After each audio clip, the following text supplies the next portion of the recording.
What's up les petites mouettes? Vous m'avez demandé aujourd'hui pourquoi il y avait une étrange statue dans le Cénac. Ben, aujourd'hui, autour du feu qui s'éteint peu à peu, je vais avec la permission, bien évidemment, des coordonnateurs Aloès et Caribou, vous raconter une histoire si pleine de blasphèmes et de péchés humains que si après cette veillée, vous n'écoutez toujours pas vos moniteurs, vous tomberez dans une folie pure, exactement comme le prêtre dont je vais vous parler. Mais j'y viens. Comme le disait Essay Jolin et bien d'autres conteurs avant lui, une bonne fois, je vais vous raconter tant de vérités et tant de menteries. Plus je mens, plus j'ai envie de mentir. Et souvenez-vous, plus une histoire semble invraisemblable, plus elle cache parfois un noyau de vérité. Dans ce camp, le camp Maris que vous connaissez bien, il y avait des frères, des prêtres, des pères. Tous étaient venus pour se purifier, se rapprocher de la nature. Le collège Laval collaborait avec notre Camaris. Il est encore, mais bien moins aujourd'hui. Aujourd'hui, il ne reste qu'un seul prêtre actif sur le site, usé par les années, la barbe blanchie, la voix tremblante, mais toujours ferme quand il récite ses prières. C'est de lui que me vient ce récit, qu'il m'a livré à la lueur d'une chandelle, comme s'il craignait encore que les murs puissent l'écouter. Dans les années 1957, le camp fut fondé par les frères maristes, communauté d'éducateurs au service de la jeunesse, mais selon le vieux frère Félix Blanchette, cette fondation cachait une ruse, car il circulait déjà dans les alentours des rumeurs de malédiction. Les villages anciens parlaient de bruits nocturnes, de bêtes sans visage rôdant dans la forêt, de croix plantées à la hâte sous des sols trop fertiles en secret. Un frère dans les années 1960 avait rejoint le camp, rongé par le chagrin. Sa promise, Madeleine, était morte avant leur fiançailles. Pour lui, elle était une sainte parmi les anges, et il espérait la revoir après la mort. Il se consacra donc à Dieu. Mais chaque jour consumait son cœur meurtri, comme un feu consume une bûche humide, lentement, douloureusement, inévitablement. Les novices se rappelaient encore de ses yeux creux, toujours humides, et de sa voix tremblante lorsqu'il chantait ses psmoses. Comme il priait autant pour Madeleine que pour lui-même. Un jour d'été, le plus chaud de l'année, comme aujourd'hui, alors que l'air vibrait de la chaleur et que les arbres semblaient transpirer, 3 démons, Asmodeus, Astaroth et Léviathan réussirent à lui faire croire que son amour brûlait en enfer et qu'il devrait leur livrer son corps durant 30 jours pour la revoir.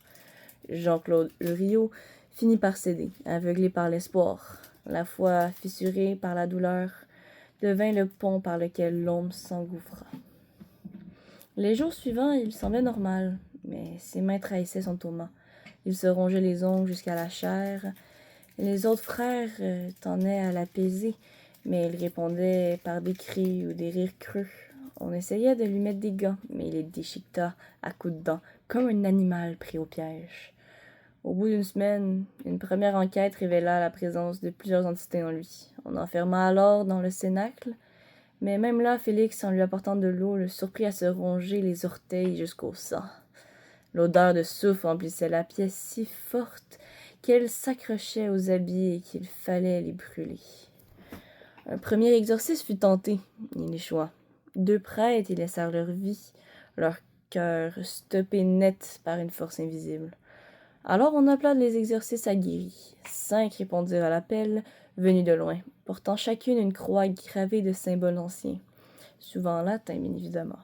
Pendant ce temps, Jean-Claude se dévorait lui-même, n'ayant plus ni ongles ni lèvres, marmonnant sans cesse des mots incompréhensibles, parfois en latin, parfois dans une langue que nul connaissait, parfois en hébreu, étonnamment. Pour chasser un démon, il faut connaître son nom. Et le leur n'était autre que Léviathan, seigneur des abysses. L'exorcisme dura toute la nuit. Les chants, les prières, les hurlements résonnèrent jusque dans la forêt. Réveillant les corbeaux perchés dans les pins, 5 entrèrent, un seul ressortit vivant, le visage marqué de cicatrices invisibles que même le temps n'a su effacer. Il mourut quelques jours plus tard, en criant dans son sommeil et en parlant des paroles inaudibles. Les autres furent engloutis par les ténèbres, happés par la gueule d'un monstre que personne n'osa nommer par la suite. Avait-on échoué? Peut-être pas. Les démons les plus faibles furent renvoyés en enfer, mais Léviathan, Asmodeus et Ataroth furent scellés dans une statuette de la Vierge Marie en marbre. Depuis, les prêtres du camp entretiennent des rituels pour endormir leur puissance. Certains disent qu'ils murmurent encore des prières interdites en cachette de peur que les jeunes en entendent des bribes. Pourtant, parfois, la statuette bouge encore.